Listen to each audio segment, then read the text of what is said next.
Dans le village reculé de Saint-Sépulcre, perdu dans les brumes épaisses du nord de la France, où les forêts sombres semblaient murmurer des secrets anciens et les collines escarpées décourageaient les voyageurs, se dressait une bâtisse qui inspirait autant la crainte que la fascination, le manoir des Murmures. Ces murs de pierre noire, rongés par le temps et la mousse, paraissaient absorber la lumière, comme si la maison elle-même refusait de se révéler au monde. Les villageois, des gens simples au regard méfiant, évitaient soigneusement ses abords, préférant les chemins tortueux qui contournaient la propriété plutôt que de s'aventurer près de ses grilles rouillées.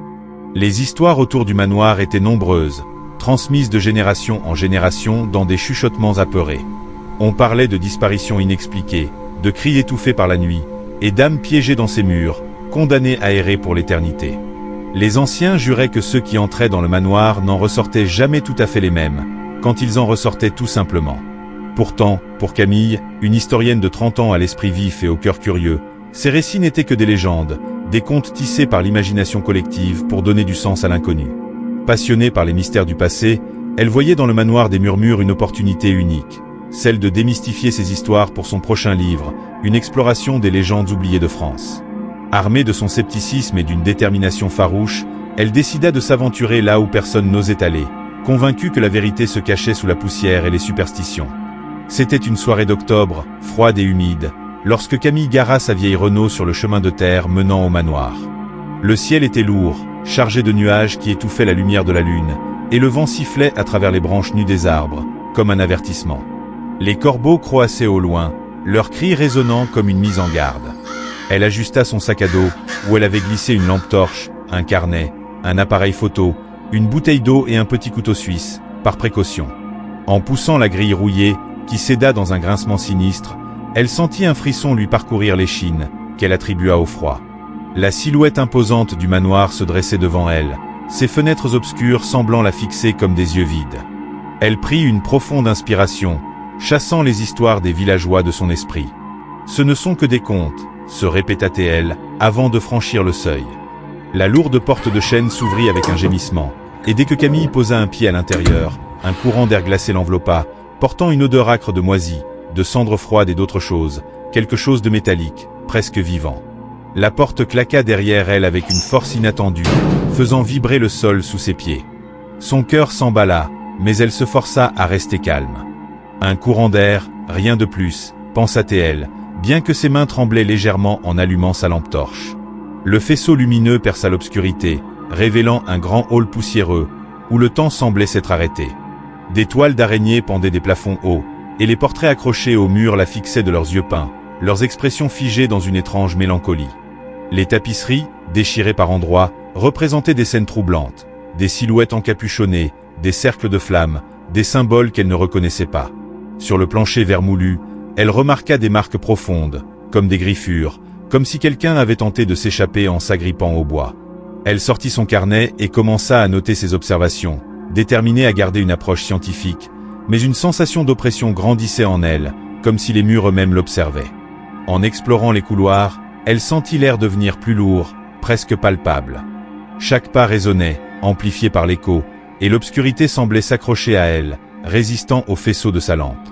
Elle découvrit une pièce circulaire, différente des autres, presque intacte malgré l'abandon. Au centre trônait un miroir ancien, son cadre en bronze orné de gravures étranges, des formes tourbillonnantes qui semblaient se tordre sous la lumière, comme si elle vivait. Intriguée, Camille s'approcha, son reflet apparaissant dans la glace. Mais quelque chose n'allait pas. Son visage semblait altéré. Ses yeux, dans le miroir, étaient noirs, dépourvus de blanc, et sa bouche esquissait un sourire qu'elle ne se connaissait pas. Une silhouette floue, à peine discernable, se tenait derrière elle dans le reflet, bien qu'elle fût seule dans la pièce. Elle recula, son souffle devenant court, mais le reflet ne bougea pas, la fixant avec une intensité qui lui glaça le sang.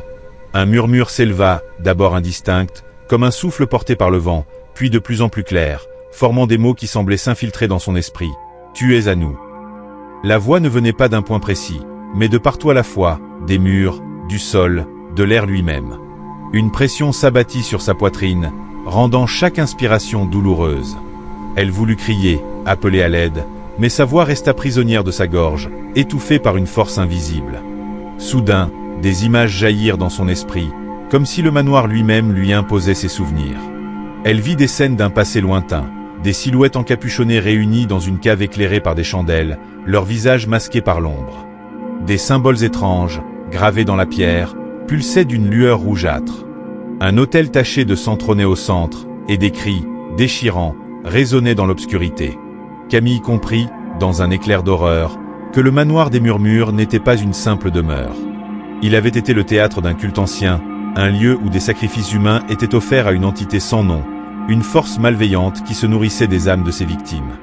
Chaque personne morte ici avait laissé une partie de son essence, piégée dans les murs, dans le miroir, dans l'essence même de la maison. Les visions s'intensifièrent, montrant des visages tordus par la peur, des mains tendues en vain, des corps traînés dans l'obscurité. Camille sentit une nausée monter en elle, mais elle ne pouvait détourner les yeux de ces images qui semblaient gravées dans son esprit. La panique s'empara d'elle. Elle se retourna pour fuir, courant à travers les couloirs, mais la maison semblait se jouer d'elle. Les passages se tordaient, les portes qu'elle ouvrait la ramenaient inexorablement à la pièce du miroir. Les murmures devinrent des hurlements, un chœur de voix discordantes criant dans des langues inconnues, certaines gutturales, d'autres aiguës, toutes chargées de désespoir. Des mains invisibles griffèrent ses bras, laissant des marques rouges et brûlantes qui saignaient légèrement. Elle trébucha sur une planche disjointe, son appareil photo tombant et se brisant au sol, ses éclats scintillant dans l'obscurité. Elle continua, le souffle court, les larmes aux yeux, cherchant désespérément une issue. Dans un sursaut de rage et de peur, elle saisit une chaise vermoulue dans la pièce du miroir et la fracassa contre la glace. Le miroir éclata en 1000 morceaux, libérant un cri inhumain qui fit trembler les murs. Une lumière aveuglante l'engloutit, et elle s'effondra, sombrant dans l'inconscience. Quand elle ouvrit les yeux, elle était dehors, allongée dans l'herbe humide, le manoir intact devant elle, comme si rien ne s'était passé. Son carnet était à ses côtés, ses pages froissées et tachées d'une substance sombre qu'elle n'osait identifier. Son appareil photo avait disparu, et sa lampe torche était éteinte, inutilisable. Elle se releva, tremblante, son corps douloureux comme après un combat. Les marques sur ses bras palpitaient, et un froid inexplicable s'était logé dans sa poitrine. Elle courut jusqu'à sa voiture, démarra en trombe et quitta Saint-Sépulcre sans un regard en arrière, jurant de ne jamais revenir. Mais les murmures ne la quittèrent pas. Ils la suivaient, s'infiltrant dans ses pensées, ses rêves, ses moments de silence. Chaque nuit, elle revivait des fragments du manoir, les visages des victimes, les symboles pulsants, la silhouette dans le miroir.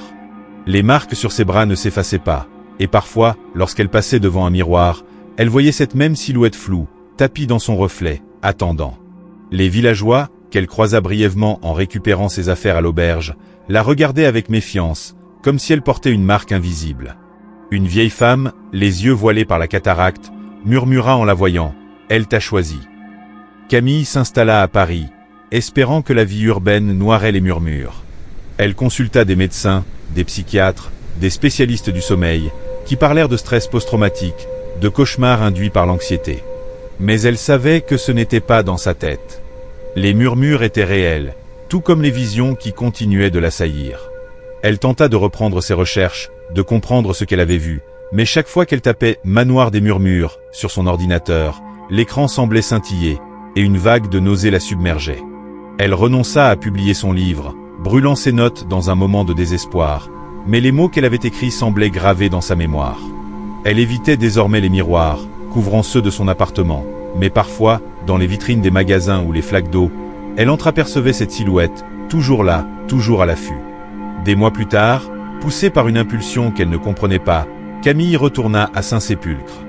Le village semblait différent, plus silencieux, presque désert. Les habitants refusaient de parler du manoir, certains jurant qu'il n'existait pas, qu'elle avait dû rêver. Pourtant, elle retrouva le chemin de terre, la grille rouillée, et la silhouette imposante du manoir, inchangée. Elle n'entra pas, mais resta là, immobile, sentant les murmures l'appeler, plus fort que jamais. Elle comprit alors qu'elle ne serait jamais libre. Le manoir l'avait marquée, et quoi qu'elle fasse, une partie d'elle resterait à lui. Des années plus tard, un groupe d'adolescents en quête d'aventure s'introduisit dans le manoir des Murmures, riant des vieilles histoires qu'ils avaient lues sur un forum en ligne. Dans une pièce poussiéreuse, ils trouvèrent un carnet abandonné, ses pages remplies de notes frénétiques signées d'une certaine Camille. À côté, un miroir brisé, dont les éclats scintillaient d'une lueur étrange, comme s'il pulsait. L'un d'eux, un garçon téméraire nommé Léo, ramassa un fragment du miroir, plaisantant sur les fantômes du manoir. Cette nuit-là, il rêva d'une voix qui murmurait « Vous êtes à nous ». Le lendemain, les villageois constatèrent la disparition du groupe. Le manoir, lui, restait silencieux, ses murs noirs absorbant la lumière, attendant patiemment sa prochaine visite.